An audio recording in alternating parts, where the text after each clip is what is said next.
I'll tell you this, yeah. I don't think I'll feel comfortable leaving this planet without people knowing who I was. I hate when people say, bro, that's real, fam. That's real rap. I say, bro, that's not real to you. Why is that real rap? Everything's real rap. If you talk about working in Tesco's and that's your reality, that's real rap. Exactly. You know what I'm saying? The end goal would be to create a project called Blue Boy. But in my head, I'm thinking, I'm not that famous for me to drop it now and no one listen to it. There's a lot of people can rap. Yeah. Probably better than me, but no one's nice like me. But, you know what I mean? Right now, we have another unbelievable and quite lovely artist in the building. Should I talk? Yeah, man. Hey, guys. We got Zino Vinci here. What you saying, bro? I'm good, man. How you doing? I'm good, man. Thank you for joining us today. This is a pleasure, man. This was lovely, man. I'm happy to be here. First guest of 2021. How do you feel? I feel honoured. I feel fulfilled. Yeah. I feel amazing, man. I feel great. New EP out. Debut EP, I should say. Yes, sir. Baby Blue. Yes, sir. Why the name Baby Blue? Basically, a while back, like around 2019, I released a freestyle called Blue Boy. And then I posted it on Twitter and then everyone started liking it. And the reason I did that was because I was in a bad place. Like, I was just really sad. Right. I was just feeling blue. Blue, So okay. in my head, and it was just like, I'm colorblind and like blue really stands out to me. Yeah. So that I love the color blue anyway, but yeah, that was just nothing. But yeah, the end goal would be to create a project called Blue Boy. But in my head, I'm thinking, I'm not that famous for me to drop it now and no one listen to it. Right. So I'm thinking, okay, let me make a project that precedes that. So this is like days before rodeo, Yes. Yeah. This is like days before, because I want to release another project called Late Bloomer and then Blue Boy. Banging. For now, we just have Baby Blue. When did you begin making music? I played a lot of instruments as a kid, but I quit every single one. Okay. I played violin, cello, guitar. My sister was. Why did you quit? I'm terrible at them. Terrible. I'm good at it. But I thought this is pretty cool though. But I was just a quitter, man. But like around, because I really had a weird music palette when I was a kid. It was a lot of like WWE soundtracks and like songs that my sister was listening to, my mom and dad. Yeah. So I didn't listen to hip hop at all until like year 6. Okay. And then my boy showed me who Drake was and like Rick Ross and Meek Mill. I was like, oh, this is interesting. This is intriguing. Was that your entry level to rap then, Drake? Yeah.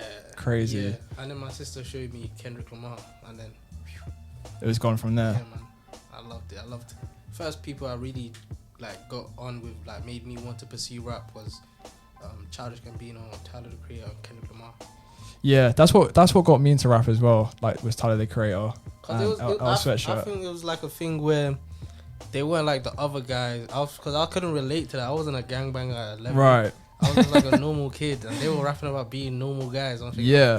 This is what I did. I was riding a bike last week. Exactly, and they were like kind of young as well, like teenagers, and they were like rapping about like normal, like teenager stuff. Yeah. Yeah, and that was like relatable because I hate when people say, bro, that's real, fam. That's real rap. I say, bro, that's not real to you. Why is that real rap? Everything's real rap. If you talk about working in Tesco's and that's your reality, that's real rap. Exactly. You know what I'm saying? So yeah. That's why I'm about to start rapping about working in Tesco. I'm gonna pay for that, man. I'm gonna be the first Tesco rapper. Big up Co-op. Big up Co-op. It's my people there. Yeah? Not anymore though. I don't work with them. Did where you grew up kind of influence like you creating music then? Yeah. Yeah. I don't know what it is, but I feel like, no disrespect to anyone born in London on the time, but I feel like when you're not born in London and you come to London, yeah, it's like you have some different outlook on everything. Like you make completely different sounds. You just like, if I meet someone, I could tell when they're not born here. You know what I'm saying? Okay. But I feel like the culture that everyone brings to London just forms you in the best way possible. I'm not great with my words right now, but if you get what I'm saying, you get what I'm saying. Yeah. But I feel like London is such a sick melting pot that like you can be like, I remember this is a random sidetrack. Yeah. I was watching Mindless Behavior at like 11 or something. Right. And they had a girl in the video and she was representing London. And she had like the red hair and the plated skirt. And all that. I'm thinking that's London, but also the man on the block is London as well. Yeah. I'm thinking there's so many different faces in London, and it's a thing where I can relate to every single one. You get what I'm saying? Because again, I was playing SmackDown versus Raw, So I did like a lot of punk rock and I did like heavy metal. Yeah. But my sister was listening to grime and bashment, so I did like that as well. You get what I'm saying? Yeah, of course. So yeah, that just made me more comfortable to like be more experimental. Yeah. That's the music. So where did you grow up? You grew up in Germany? Yeah, I grew up in Germany till I was like 5, and then I moved to Plaistow and then Hackney, and then I just moved about a lot of places in Newham. Yeah, Newham seems to produce quite a lot of. Shout out to Newham 10 times in a row, man. Great The artists. talent out of Newham is incredible. Yeah. Incredible, man. That's what I always kind of like hated about growing up in West, because there wasn't many like artists from West, but we're getting some now though. Shout out to Central C. Shout out to Central C, man. That guy's amazing. Put the QPR football club in the video. Yes, sir. Have to rate that, can't lie. We should get into one of your tunes from the EP though. I'm really enjoying Baby Blue, actually, the intro. Okay. Let's get into this one. Stay tuned. My baby girl blue. Blue as the skies. I spent years to study the greats. You can't deny this. The game treated me as CM Punk did Laurinaitis, but I still made it here. So thank God for perfect timing. Divided by the culture that made me. I'm guided by the hand that gave me the voice that I got. Was this EP made during lockdown then? Yes. Yeah. It was. It was made around December. Okay. Or November. I think November. Yeah. Yeah. And it was a thing where my boy Anton, shout out to Anton, he produced every single song on that. Okay. He sent me a bunch of beats like 2020, like early 2020 or summertime. I can't remember. But it's a thing where I listened to them, but I was like, yeah, these are hard beats. But Yeah. I can't really approach them artistically just yet because I'm not in the right mindset to even do that. You know what I'm saying? Because I'm not the type of guy that will hear a sick beat and say, oh, I'm going to rap over it regardless. Right. I'm going to force myself to rap on it. Yeah. You know what I'm saying? So it's a thing where I had those beats in my email. It was a random Tuesday or something. I just said, you know what? I'm going to listen to them beats again. And then I heard, word, you know what I mean? Word. I was like, oh, man. And then I made real thick. And then I sent it to him. He said, bro, this is hard. Like, if you need any other beats, tell me. So I just went. So that's the only one I used from the ones he sent me. Okay. And then the rest he had already on his page. And he said, yeah, just pick one and I'll send it to you. So he sent me those. And I recorded them in 4 days. And yeah. And that was done? Yeah, it was done. 4 days? Yeah, I did the artwork and the songs in 4 days. Because I was just like, you know what? It's done. That's crazy. It was a thing where like I've been waiting to release something. Yeah. And like it's a thing where in my head I've already showed that I could rap because I used to do a lot of freestyles. And it's a thing where people get to a point where, okay, you can rap. Yeah. The songs. Okay, the songs are alright, but there's no substance behind it. You get what I'm saying? Yeah, of course. So when I made those songs, it was just really natural. And it was like, I think that's one of the hardest transitions for like an MC as well, is to like be able to go from rapping to making like actual songs that people are going to listen to. Because a lot of people can rap. Yeah. Well, probably better than me, but no one's nice like me. But, you know what I mean? But it's a thing where can you make a song that is like, that has replay value but still maintains the lyrical ability and the flows, which I'm not saying I'm the best at. I'm alright. And it's funny that you say like Kendrick's one of your biggest influences, because I think he's probably the best at doing that. Yeah. He's the best at like rapping so well but making like an actual hit. Exactly. Yeah. And I look up to that, you know what I mean? Because it's not an easy thing to do. No. Like it irks me when you hear like a really terrible beat and guys saying lyrical miracle stone. I'm like, yeah, bro, I know you can rap. You know what I mean? It's nice, but I don't want to hear this. I feel like we're talking about Eminem right now, to be fair. You know what's crazy? Shout out to Jim Legacy. I don't know how you say, he's very open with it. He hates Eminem. Yeah. I'm sorry, but yeah, you can say it anyway. But it's like a thing where he always says, yeah, he can rap, but what is he saying? Yeah, I feel like Eminem had a massive fall off. Like it's insane. I don't know if you be watching it. Shout out to Eminem though. I love Eminem, man. I don't think he'd be watching my show. But no, like he like you said though, like no one wants to hear like just like bars. They want to hear like substance. Yeah, I mean, and I think he used to actually have some kind of substance, or he had something behind his music. The song, that was beautiful. Yeah, he had something behind his music in the first 2 hours, but since then it's just been an absolute. Yeah, I feel like he's more so into the art of rap instead of the art of making rap music. Yeah. You get what I'm saying? So the EP is only 8 minutes long. Yes. And 3 of the songs are under 2 minutes. Yes, sir. Was that a symptom of people's now short attention spans, or did it just kind of come naturally when you were making that album or EP? It did come from the fact that everyone has a short attention span, but also insecurity. You get what I'm saying? Okay. Because I rap in it, and it's not like I'm doing like Afro swing, and that's like you can play that every day as long as the song is, and it's just catchy. You get what I'm saying? Like I rap, so realistically, I'm thinking, who the hell wants to hear me rap for 3 minutes straight? So like, I'm not gonna do it. Yeah, I think as well, like you're a new artist and you want people to like you. You don't want to like force it down their throats. Exactly. Like even with the last song, Knock Knock.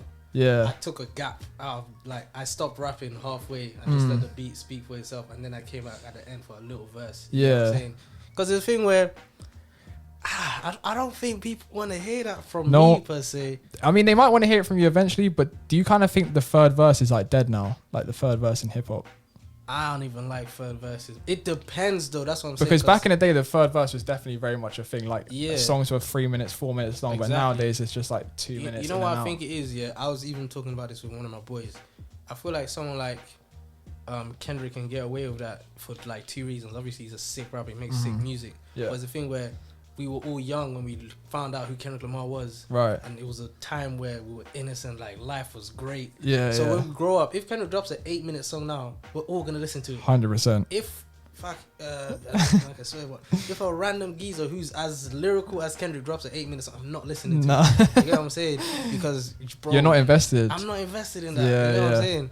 So I don't like. Hopefully, there's some teens that are listening to me now, and then they're like, "Oh my god, the Zino is the guy, man." You know when I made it, when someone makes a Zino Vinci type beat, that's when I've made it.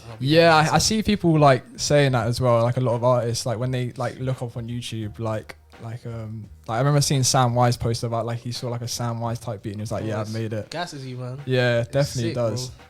We should get into another record from the EP. One that I'm really, really enjoying. Knock Knock. Knock knock for my baby, where my baby at? I was out moving crazy with your crazy ass.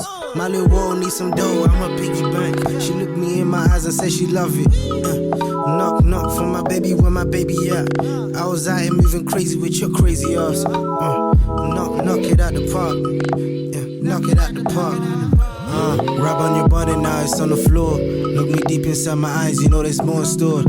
What was the inspiration behind that song? I wanted this song to be a bit more like conceptual. Is it conceptual? Yeah.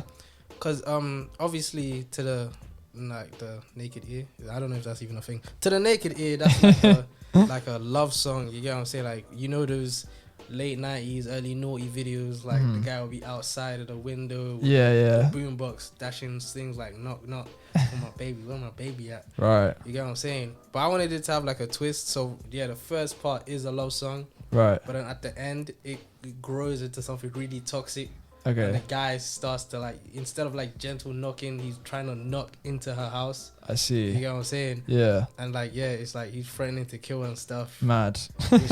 Which I didn't want to be blatant about, but if you listen to the lyrics, you'll be like, oh, this is it's pretty crazy at the end. So I was watching your interview with Guap magazine. Shout out to Guap magazine. And you said Leonardo da Vinci is like your favorite artist of all time. Why is that? Because he's like a polymath, innit? Right. Like he was an inventor, a musician, a painter. Like half of the stuff he drew was the inspiration for modern day things. Like he did like a tank, he did a robot, he did a machine gun, a helicopter, parachutes. Like it was a thing where they would even test it in our century and it would still work, which I found really crazy. And then not to mention the Mona Lisa and all these beautiful paintings. Yeah. And it's like, I like to see myself as a polymath. Like I like to like paint, animate, illustrate, make music. Yeah. I like editing videos sometimes. And I thought like, that's a sick name. Like it was Zino Picasso at one point where like that sounds terrible. Where Vinci just rolls off the tongue, man. Zino Vinci sounds so much better. That's such a nice lyric. How long did you go for Zino Picasso for? About a month. Yeah. A month in like sixth form. And I'm like, boy, this is actually a bad name. Yeah. You know what I'm saying? Because Zino Vinci, like, you kind of have to explain to someone, like, because you don't really hear Leonardo da Vinci in that name, but Zino Picasso, Picasso is like you already know who Picasso is. So it's your name now is a bit more subliminal. I feel like. Yeah, I don't feel like my cousins call me Zino Vinci. I don't think they don't know where it's actually from. But the thing is, it has like a life of its own now. Yeah. It's just like one word. Like people rarely call me Zino nowadays. Okay. Like only like friends, but if people like they're cool, like they're saying, "Oh, Zino Vinci is the guy," they will never say like Zino is the guy. You get what I'm saying? Yeah. Always like the full title. Or Vinci. Yeah. I think Vinci's. It's like Italian mafia kind of name, isn't it? So we still remember obviously the impact Leonardo da Vinci made on the world. Mm-hmm. What type of impact are you hoping to leave on the world? I'll tell you this, yeah. I don't think I'll feel comfortable leaving this planet without people knowing who I was. Yeah. You get what I'm saying? Why is that? I feel like that's my purpose.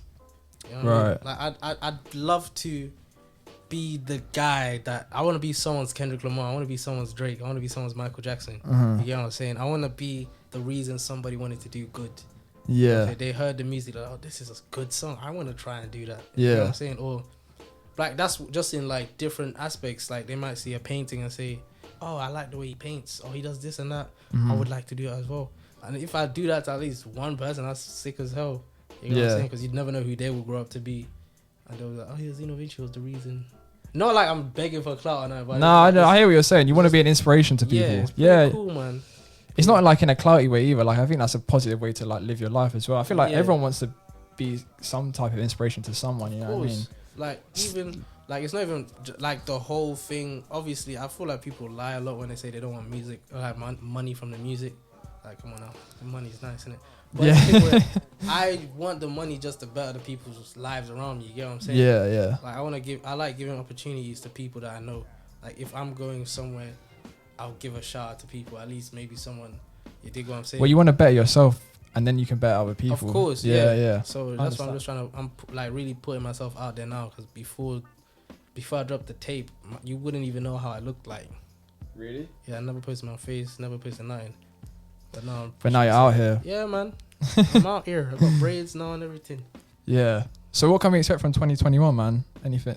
Just mate, I'm gonna try and release more visuals. I'm trying to be more of a personality instead of just a faceless rapper. Right. You know what I'm saying? So I'm trying to put myself out there more. Yeah. Hopefully more shows, more interviews. Yeah. More songs. Most definitely. Most definitely. Well, you're more than welcome to come on the show at any time, man. Bro, it's been an honor, honestly. Bro, this has been amazing, man. Shout out your like Instagrams, your Twitters, where people can listen to your music. Oh, it's Zino Vinci, ZinoVinci on everything. Same thing, everything. Come, I'm gonna end the interview on a tune of your choice. What tune do you want to end it on? Let's play Village in the East, Last Time, if you got it. All right, let's get this up. Last Time by Village in the East. Village in the East. Last Time. Okay, let's get into it. Stay tuned, guys. We've got about half an hour left. And yeah, it's been a great show. Shout out to Zino Vinci. Make sure you guys go check him out. Yeah, stay locked. It's on a cool block, fast life in my life. Girl staring from the corner, she ain't my type. Take a look, Ashton. Bronin. People say